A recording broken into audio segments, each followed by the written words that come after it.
Chapter 2, The Program.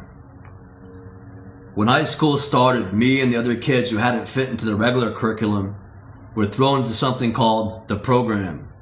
Designed for outcasts, screwballs, and kids with mild learning disabilities, we were all grouped together like some sort of virus the school system needed to quarantine. While safely registered in high-level classes that their parents, counselors, and coaches had chosen, the preppy elites were nowhere to be seen. If I really wanted to go looking for them, I had to cross into the kingdom of trophy cases and school banners, where classrooms sequestered the royalty who laughed at their teachers' dry jokes. But back in the corners of the high school where the metal chicks skipped class, where the restrooms reeked of cigarette smoke and graffiti colored the stalls, the program stumbled on. Here is where 6-foot-tall, 300-pound special young ladies with hairy arms and combat boots wove the halls with mullet-headed burnouts and flannel shirts and ripped bleached jeans. Resource Study Group was my second period class of the day and met in a room where the retarded kids usually were there for periods 3 through 6. The alphabet bordered the ceiling and numerals hung on the wall. The goal of Resource was to get help with our homework, but Mr. Allen began by giving us only 2 rules. You can't sleep or talk to each other. Mr. Allen had a sad look to his tired eyes and seemed like he'd given up on teaching long ago. There were 4 of us, each isolated at our own circular table. 2 sorta slow kids and a big shiesty Latino dude, and me. Everyone began reading except Flip, who didn't bring any books and sat looking around the room with a big grin on his face. At the sound of the bell, Flip went to work on Mr. Allen until the balding man threw down his pen. Back in my day, do you have any idea what our principal did to correct problem students? To give you a hint, it involved a wooden plank. What? Flip grinned. How did he do that? It's true, Allen nodded. The principal was allowed to discipline the troublemakers by spanking them, but I'll tell you one thing. Mr. Allen held up his finger. Not too many kids stepped out of line. You hear this? Flip asked. This perv used to spank kids with a wooden plank. Mr. Allen's left eye began to twitch, and then he began to stutter as he tried to get his words out. No, Flip, I never hit any of the kids with the plank. I said the principal had that job. You know, you sound just like Porky Pig sometimes. That's all, folks. Flip threw back his head and laughed as Allen's eyes dropped back into his book, and for a time, Flip was forced into picking on the others instead. Ben, how you been, man? How was your summer? You know, I forgot just how big that head was of yours. Damn, maybe it grew. You must look at yourself in the mirror sometimes and say, damn, I got a big fucking head. Flip! Shouted Allen. What? I'm just being honest. And while we're on the subject, Ben, you really should clean out your ears once in a while, because you got like cheese dripping out of those things. Flip made a twirling gesture by his ear. You should go to work with a Q-tip sometime and really dig those suckers out one day, and I bet even you'd be surprised at what you'll find. Flip glanced at Allen, who rolled his eyes and went back to his papers. You know, Ben, it's really disgusting to look at your earwax. You really are one nasty Flip!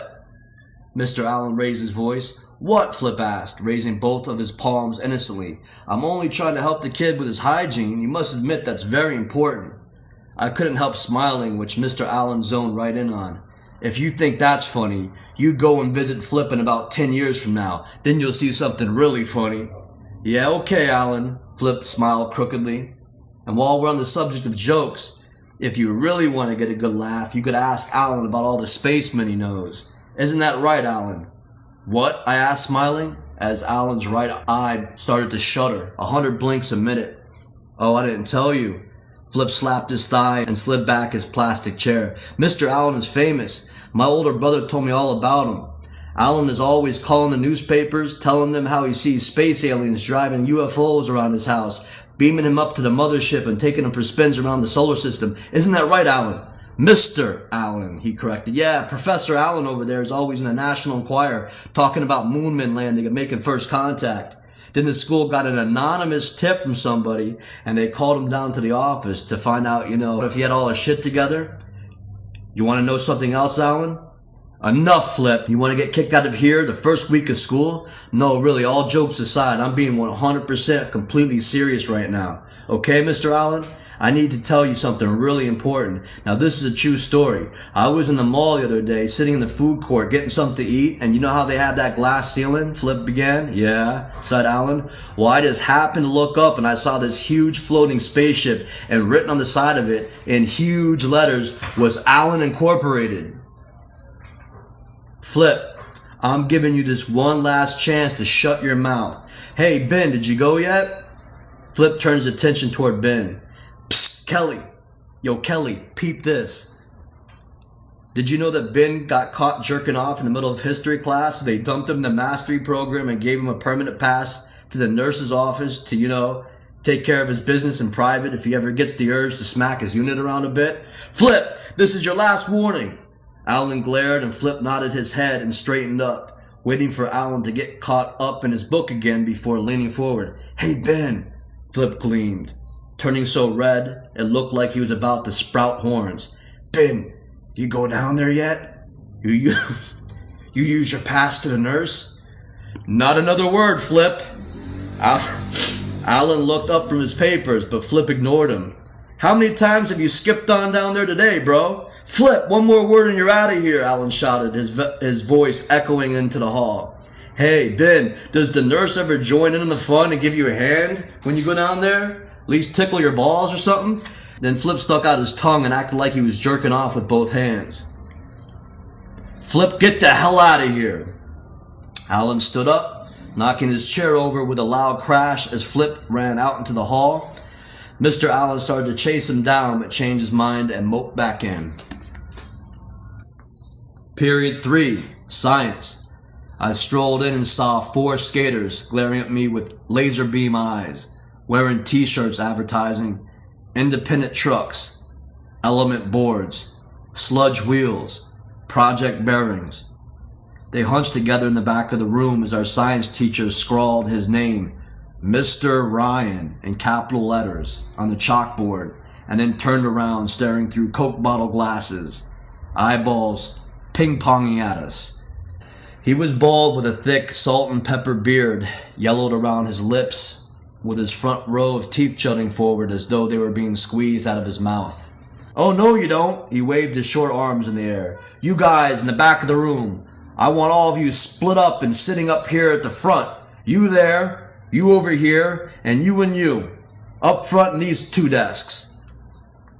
The skaters grumbled as they got up. What's this dude's problem anyway? We didn't even do nothing yet. A huge pale kid complained. He had short blonde hair and sharp blue eyes. What's your name? Mr. Ryan asked him.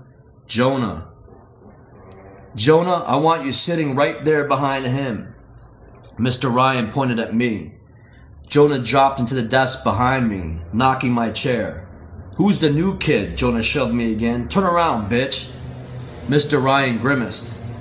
As some of you may be able to read, my name is Mr. Ryan. I'm new to this school system, but I am not new to teaching. Let me assure you, I've seen everything. I know your types and I won't hesitate to kick anyone out of my class who interrupts others who want to learn.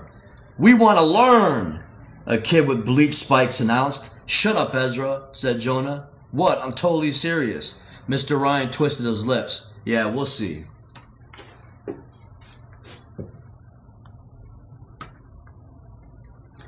The first major fight of the school year happened during the second week. The system that had always separated these 2 students mistakenly placed Sonny from the mastery program next to Nate from the honors classes in the same study hall. It was the first time they'd seen each other since the 5th grade. The 2 began arguing, and by lunch that day they were squaring up behind the school. Nate, a 6-foot-tall, 200-pound lurking jock, smugly wearing his football jersey, stared at everyone with a look on his face like he just smelled a fart. Yet at 5 feet tall and 100 pounds, Sonny had charisma. He was a tough, ugly little son of a bitch who was a skater, but looked more like some 1950s greaser with Elvis Presley sideburns. Sonny's face was covered with a bubbly layer of acne, and his small but muscle-bound arms were covered with webs of thick blue veins. Ropey scars shined on his legs, boasting old injuries from falling off skateboards. Nate stood, staring down at Sonny, as if he were better than most kids, especially Sonny or anyone else in the mastery program. Nate seemed more than happy to make an example out of Sonny, though only half his size. The jock stood on one side and the skaters on the other, both cheering for their boy. The skaters groaned when Nate threw the first punch, hitting Sonny squarely on the chest and knocking him back. Sonny grimaced and danced back in, swinging and trying to get close enough to return some punishment, but Nate used his longer reach to keep the fight cheap and pounded jabs down on Sonny's face from a distance. Sonny tried to swing back, but couldn't get close enough to reach the larger boy, and Nate went on to pummel Sonny for another 30 seconds. "It's alright, Sonny, you still got this." Jonah tried to talk him through it. "That kid is so dead," someone growled. "Shut up or it's gonna be me and you next." When Sonny looked dazed enough, Nate saw his chance and shot forward, picked the smaller guy up and tried to toss him over a short fence that ran along the edge of a 12-foot drop onto a maintenance driveway below.